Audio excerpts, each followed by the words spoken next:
Well, howdy, y'all. Welcome to Dice Daydreams. Where we're wrangling up all the secrets and all the behind-the-scenes details of our episode. I'm Ian. I'm Louis Stardust. And I'm Anna Margaret. Tonight, we're going to be talking about Savage Worlds, gold, and greed.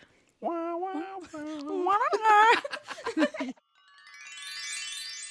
didn't see a single tumbleweed in the That's whole so true. That's campaign. on Ethan, if Yeah. I'm being... You know, there are tumbleweeds here in Colorado sometimes. Really? Mm-hmm. That's crazy. And that was the inspiration for this story. Maybe. Yeah, Anna saw a tumbleweed and was like, Ethan, I've got an idea. Hold on. A tumbleweed got stuck to the bottom of my dog's stomach. We should do a Western game. It happened. That's a real story. I knew it had to be No, a real it story. is. I knew it had to be. Okay. Well, if they couldn't tell, the Savage Worlds game is a Western. Yeah. So Savage Worlds is one of, I think, the coolest systems because it's really setting agnostic. So the idea is that you can use the Savage Worlds rule set and system in any different location or setting you want. Right. And what they've done is they've released modules for lots of different settings. Yeah. And so we're using the Savage Worlds rule system. Right. But Deadlands as the actual setting As itself. the setting, which yeah. is so cool. I know we were talking to Ethan, our GM, which we'll get into in a second. And when he asked what kind of system he wanted, he gave us a couple options. And as soon as he said Western, all of us were like, we want this one. We have to do this one. And it's so fun, too, because we've all worked with Ethan and Lauren independently before. And so I think all of us had that little like light bulb moment where we were like, yes, these two GM and player, respectively, in that environment is just going to be so potent, and I'm so excited for it. Yeah, 'cause Yes. we've done some events with them, and we've also done some like D&D lives with them. Yep. And I know you play a campaign with them I that is do. Savage Worlds, yeah. right? Yeah. So Lauren and Ethan are the two members of Thousand Faces Cosplay. And so they have some of the most incredible cosplays. And also they work together with Go Buff Yourself. Yep. And so there's multiple long campaigns Right. that they run. I play in one of them, The City of the Crimson Tower, which is a Curse of Strahd retelling using the Savage World system. Oh, I didn't know it was Curse of Straw. Yeah. Whoa. But it's with Stradia, the sexy lady vampire. Very cool. love that. You know who I'd love to hear more from? Lauren and Ethan themselves. Well, hi, I'm Ethan. I'm Lauren. We together are Thousand Faces Cosplay. I also am known as the Buff DM online. And together we run a actual play podcast called Go Buff Yourself. We first tried playing Savage Worlds actually with the Deadlands setting with a few of our friends, but now with Lauren and Anna Margaret and several others, we've been doing a long-term campaign using Savage Worlds, retelling the Curse of Strahd story. And it's so interesting because using different systems gives different vibes to your stories. And I can't wait to use this system to tell this story with everyone right now. This is the one. This is the tumbleweed dog. She made a guest appearance because she And do. here's the other one. So I guess it's also something about Lauren and Ethan that I think is really fun is that the two of them have, like, when we're together, softest, sweetest, like, people ever. Oh, yeah. But they have so much personality. Absolutely. And their personality is something I think that really makes them shine. And the two of them together are such good collaborative storytellers. Yeah. They really, like, because they work together so much and they do all these things together, and obviously they're together, the way that Lauren tells stories and words things so Ethan will catch the drift to GM. Yeah. It's like, and he does it with all of us too. It's not just Lauren. He's a Yeah. very amazing DM in general. The way they connect on storytelling is so incredible to me. And I've really, really enjoyed having them at the table. And I think we had this conversation a couple days ago where we were like, one of the things we really enjoy about playing with Ethan as a GM is that whenever you throw something out there, it really does feel like he is listening. And I know some people have that skill. Yeah, but I it's- remember We had a whole we talked about this because I Yeah. think Yeah. one of his greatest strengths as a GM is that, like, he is so attentive and always listening to Yep. what the players are saying, Right. and then will craft the story. Exactly. And it's so fun because this is like this environment, TTRPGs in general, it's just like it is the purest manifestation of play, right? And so as a GM, he's so good at going, oh, this is the kind of game we're playing. Bounce right back to you. Let's go for it. I you think know? something we made kind of like, not like a joke of, but we were like, whenever Ethan likes something that you say, because like you'll throw something at him to try to go, ooh, I like that. And all of us know exactly what that moment is with playing with him. So I thought he was a fantastic choice for a GM for this, and I'm really glad that he got to do this with us. It was also really fun because, like you said, we've all played with each other before. Yeah. And so I think this is the first game that we've showcased on the channel where every single one of us has played with each other before this game. Yeah, absolutely. And that's like such a fun dynamic too, because, you know, sitting down and going like, oh, I know that this person is going to find this particular plot line. Yes. So good. So good. I would love to just kind of talk about our characters a bit because I feel like there was so much death. Yes. Depth. Well, there was death. There was also so much death. That is true. But to these characters, I think it's some of my favorite that we've done. Yeah. And like obviously previously you were GMing, so it was nice to kind of have you back in the saddle at the table back in the as a saddle. player this time around.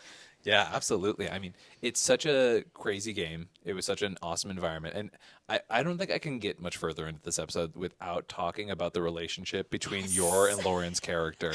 Let me give you a little bit of the behind the Yes, scenes. please do. So we did a session 0 call where we were building our characters, and in the Savage World system, there's no classes. You build your character based off of their hindrances and their edges, which is one of my favorite ways to build characters because instead of leaning on exclusively archetypes, you're thinking, what is my character bad at? Yeah. What is wrong? What are these hindrances? And how do those later then lead to the edges? Because you actually oftentimes come up with the hindrances first. Yeah. And so we are starting to build these characters, and I was like, oh, I want to play a sheriff. Yeah. And I was really interested in the shamed hindrance. Like, what is this secret that she's holding? What is something that is like a shame of hers? Yeah. And so I was kind of building this character. Lauren was kind of building her character, and she really wanted to have like an outlaw type who was a little bit skirting outside the law. So already we had this kind of fun dynamic. And then independently, we picked almost all of the same edges. We're like, we're gonna be 2-gun kids. We're gonna have all these guns, and like we were like building and your these love of horses. Yeah, Don't forget our love of horses, and like we're gonna have these awesome horses. And so then we realized we're like, oh, we have some major like differences in our hindrances, Right. but we built very similar characters. Yeah. So I made the joke. I'm like, we either need to be sisters or lovers. So And here we go. And it helped with your secret that you were keeping. It was just the sheriff with a bad, what would you call him, like a criminal? Or you like know, Yeah. it's not usually good if you are the sheriff of a town and you always let your girlfriend get away with all of her crimes. It was so good. And so we had this kind of plan. Which, by the way, once I had that moment where I looked at the camera and I said, "This is one of those moments where the players also don't know what's going on," because Lua and I actually had no idea that they were in love. So that was the best little plot twist that we were like, and you could see the two of us like, "Oh my god, the tea! What's happening? This I is should great." say little plan because I made the joke we're either sisters or lovers, Right. and then we did not follow up. But Lauren came in with like the Guns blazing.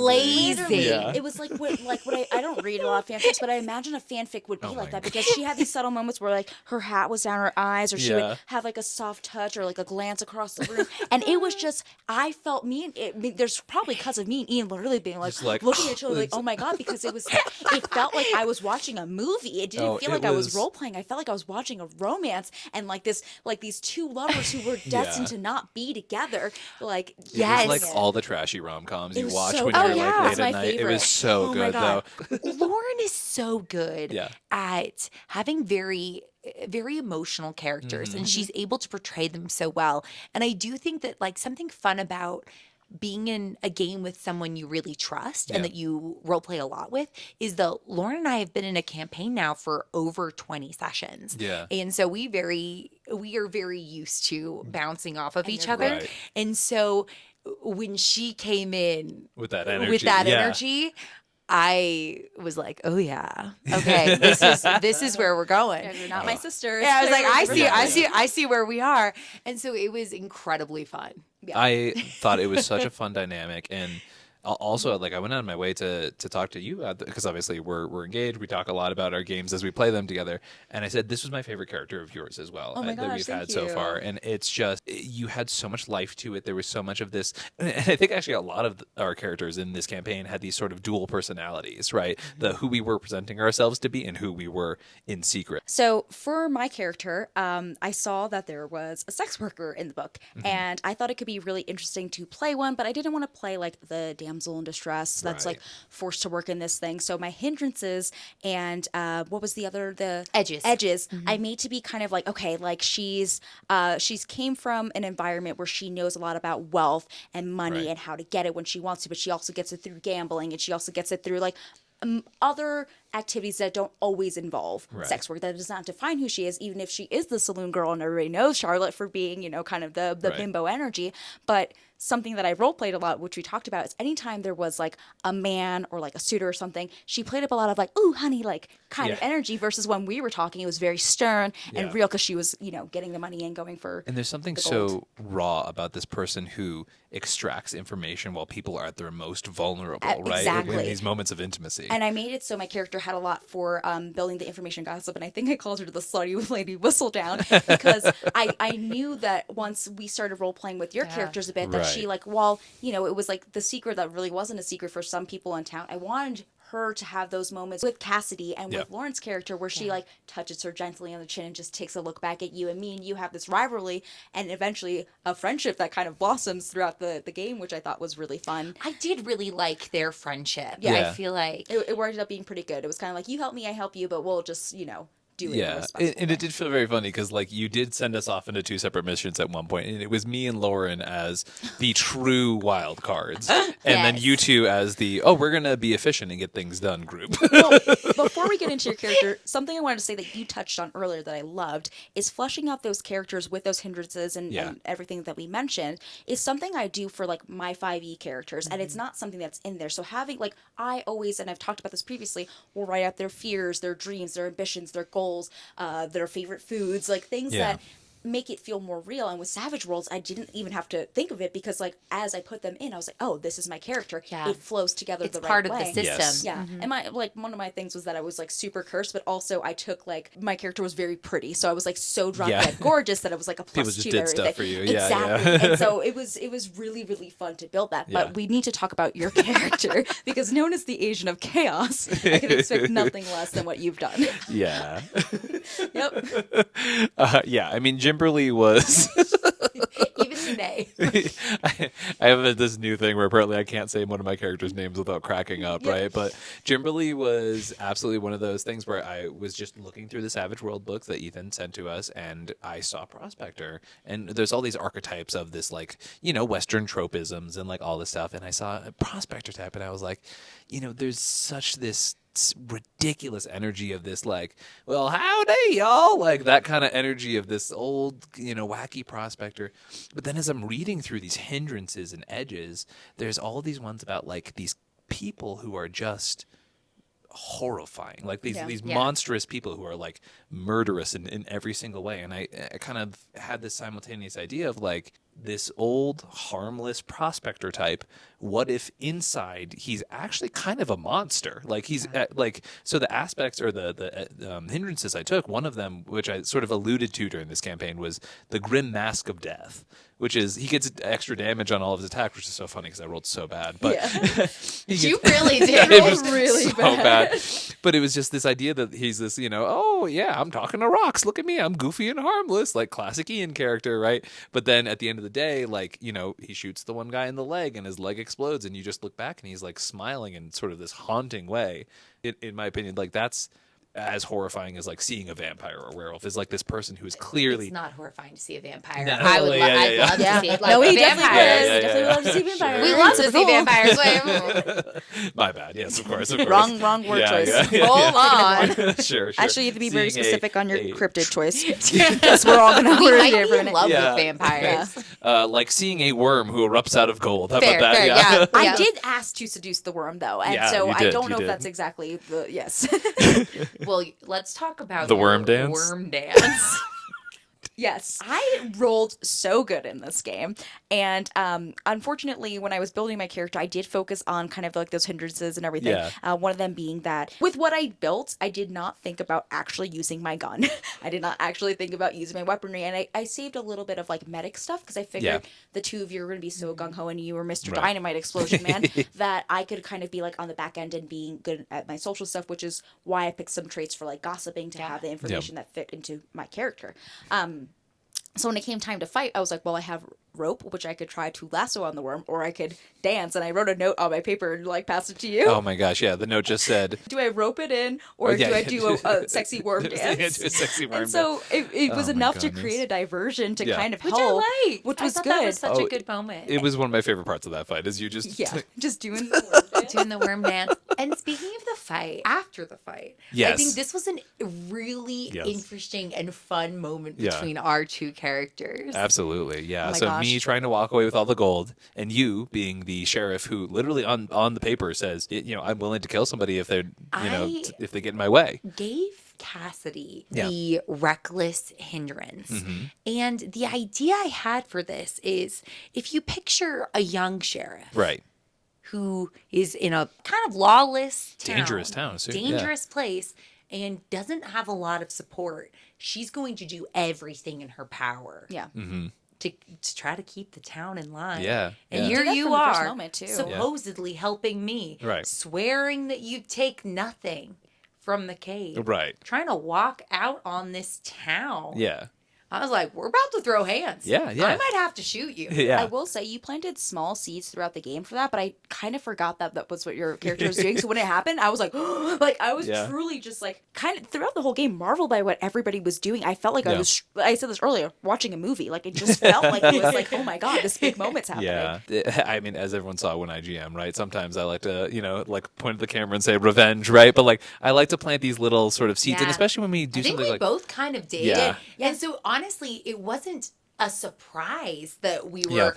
diametrically Opposed, yeah. But I do think it was an interesting Yeah. moment of like, this will either end in bloodshed or someone else needs to Right. intervene. And I think Luckily, that Charlotte Charlotte did, yeah. intervening was important because Cassidy was going to shoot. Yeah, I think No, we were kind absolutely. of like I was the bridge between the two of you too, so it felt really good for that moment to kind of like. Yeah, and Although I do think it was almost a little bit tricky for you to. The dice said you were persuaded, Right. You or intimidated. Yeah. You were intimidated into it, and I think that then that gave you a challenge of Right. how do I play that off? Yeah. Like And- while keeping his conviction. And that's super interesting too, right? Because I'm absolutely one of those players who, and you and I talked about this afterwards. I said, if we're ever in a campaign like this, I'm super okay if you shoot me dead. I know, and I'm the same way. And I think that there might be Yeah. moments where Good storytelling. I'll lean into the role play. Mm-hmm.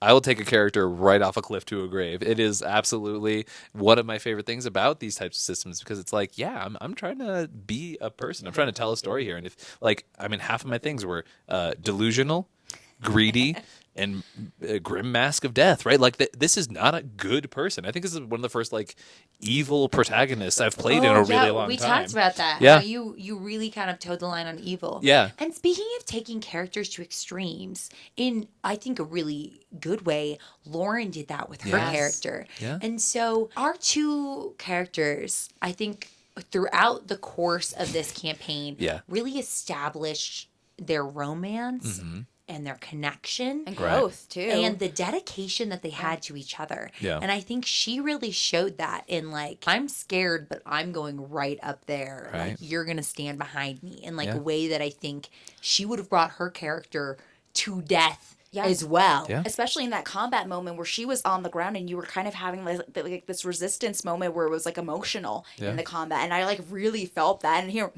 we're dancing in the corner. Yeah, but yeah. it was really fun to watch the two of you interact in that way. Yeah. Yeah. It was I think we all were ready to take these characters Oh to yeah, and absolutely just drive, right off the ravine, right? For sure. yeah.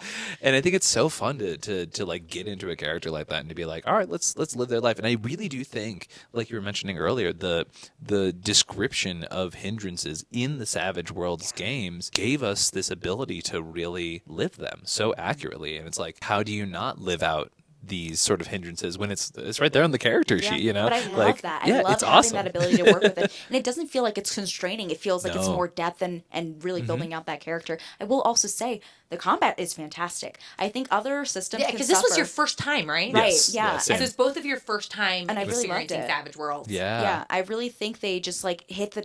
I don't have any complaints about the system. Truly, I feel like it's huge. It's a huge book. It's a lot to read. Even the core book, we're like, oh my god, there's so much stuff you Right. do. But that's It's true because there's the core and then there's all of the setting Right. supplements. For the So we Deadlands, kind of yeah. did both of. We used both Right. resources. So it could feel overwhelming when you look at it, but when you really think about it, you're like, I can get so many games out of this because you Yeah. could build so many different types of characters. And I really feel like combat has been kind of solved in this game. I feel like it's been done way better than other In a systems. positive way. Yes, Yeah, like yeah. solved in a good way. Like sometimes in other games can feel like it's a little lagging, but everything feels exciting. And I like that we play out everything we want to do in that 1 minute. Yeah. Like Yeah. it's just Like it's the nice. fact that the grunt did, I believe what Ethan said, the most damage he's ever seen in Savage Worlds to me, while the boss kept failing to actually harm me, right? Well, Like, and it's because the math works a little bit differently. I will Right. not get into the details. I pinky promise we're going to not get too mathy, but I will say this.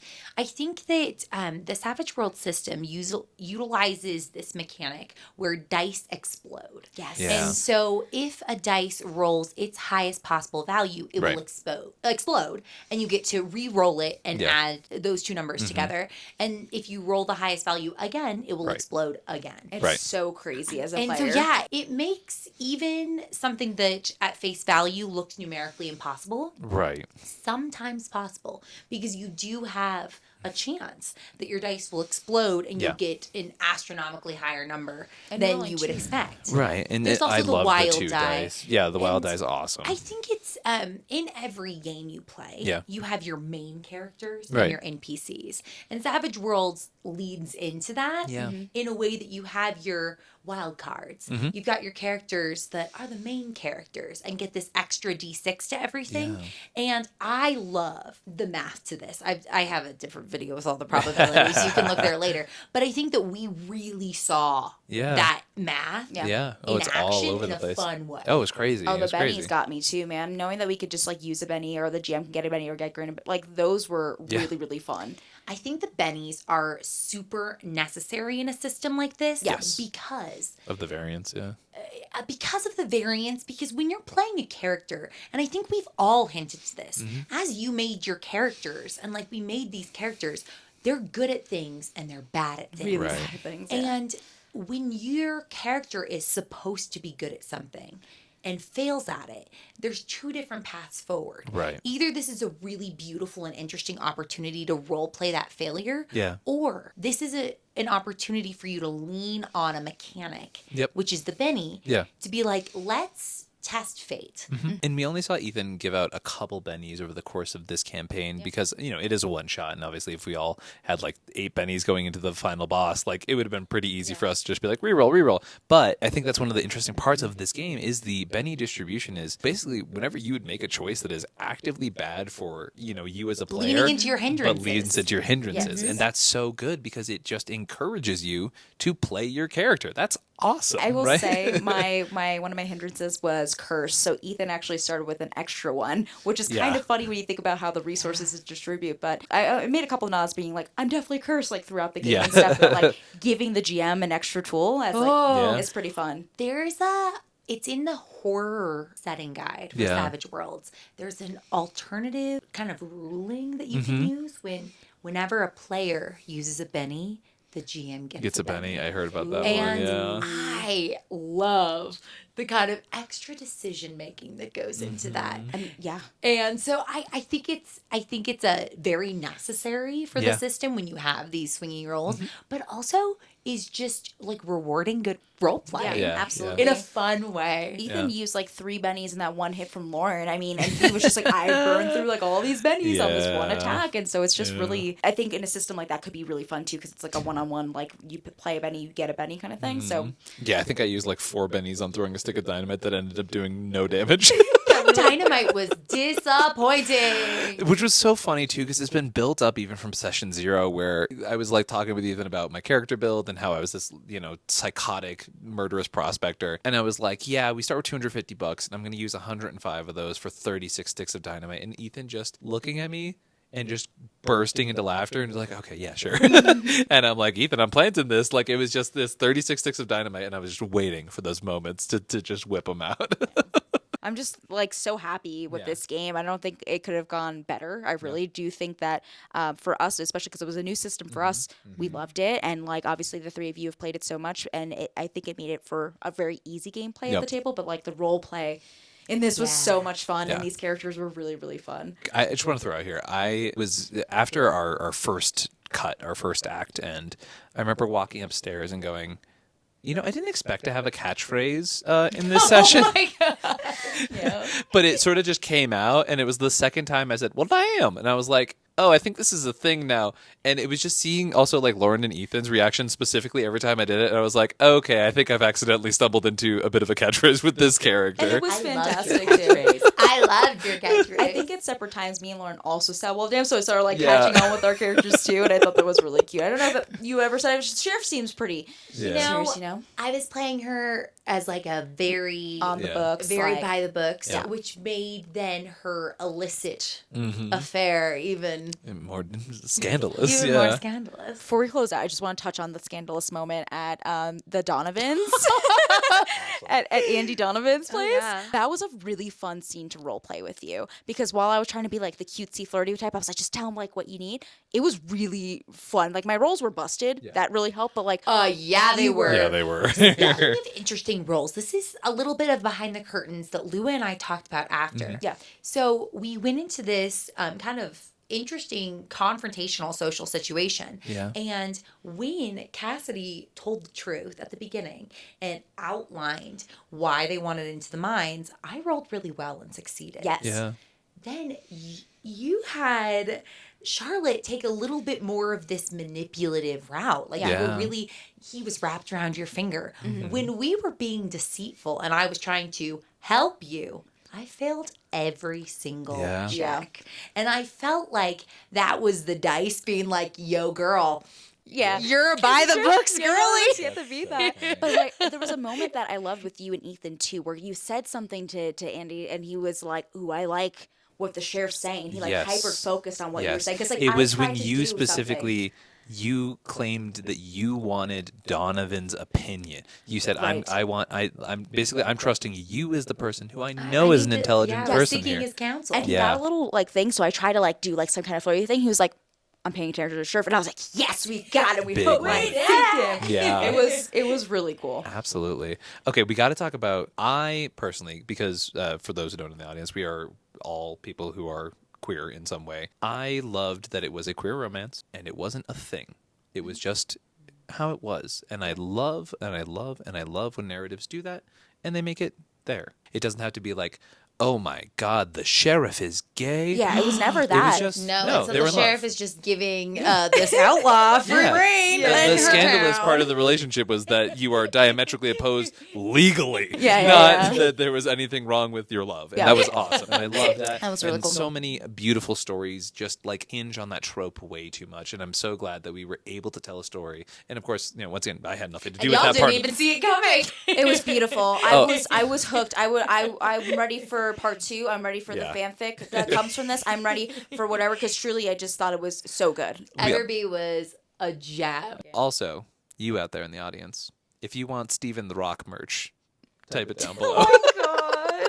So many rocks. Xavier, Steven, who else? Jose. And was it Philip? Philip was the one I didn't Philip like. was one, you threw Philip. Right? I think Lauren even talked to Philip or one of the rocks at some point too. I think she Yes. had Everby go, Philip. Yes, exactly. I think Lauren like definitely encapsulates like that yes and improv. She's so good mentality. at that. Yeah. I was just like, I'm throwing the most paint at the wall, and she was like, oh, I love this shade.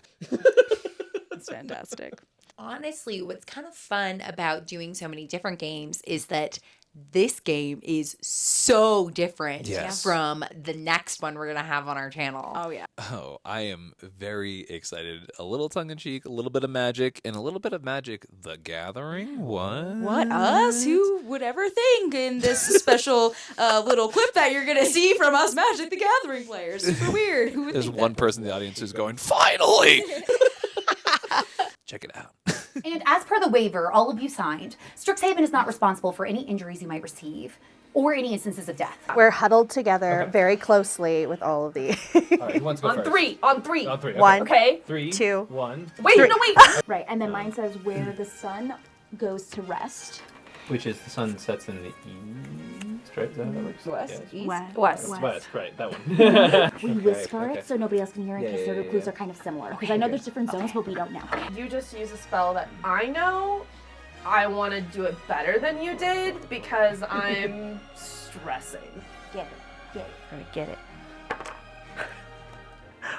1.